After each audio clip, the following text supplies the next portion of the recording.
This is section 4.5 in the introduction. This is a very big concept that we'll go with throughout the entire rest of the year. So just want to give you some background on what 4.5 is.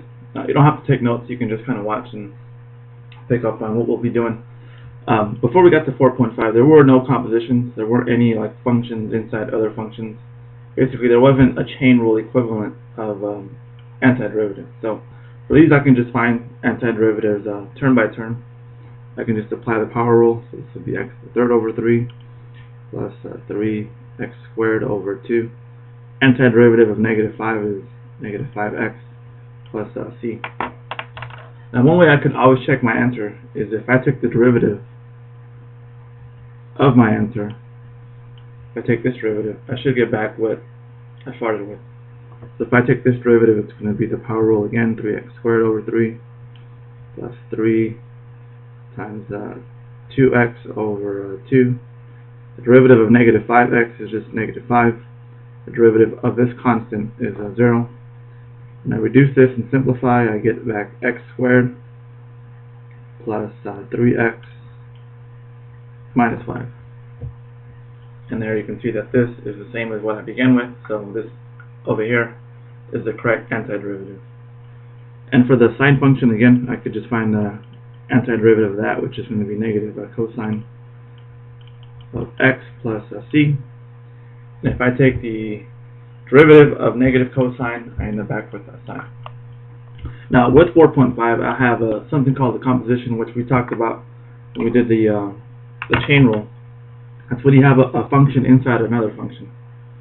So for this cosine of 4x, if I just think that this is the regular antiderivative, which is going to be sine of 4x.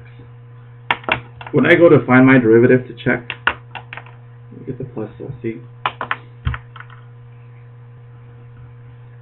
Now when I take this derivative, the derivative of sine is cosine of 4x. But because of the chain rule I need to do on the inside, which is 4x, it's going to be times 4. So my checking tells me my answer is going to be 4 times cosine of 4x. But that's not what I had in here to begin with. So this antiderivative that I got right here is incorrect.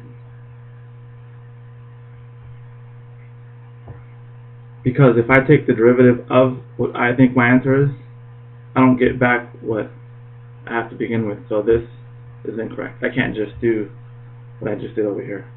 The same thing over here. If I just take the regular power rule, this would be 1 plus 3x squared to the 6 all over 6 plus c. If I take the derivative of this,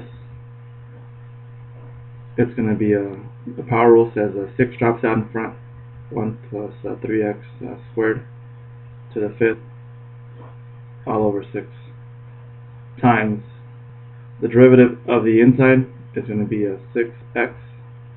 The 6 is reduced out, so I end up with 6x parentheses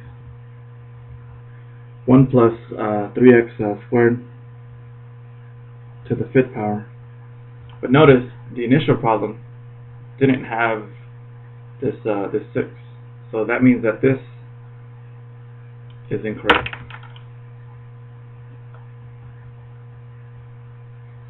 But in both of these answers, notice that my answer is kind of close, except for I'm off by this in this case a factor of 6.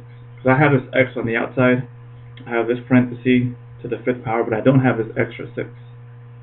So I'm going to have to figure out a way to account for this additional constant. And same thing with this one is that if this extra 4 wasn't there, then my antiderivative and derivatives would match up. So in the rest of the videos on 4.5, we're going to somehow account for these additional constants to find the correct antiderivatives.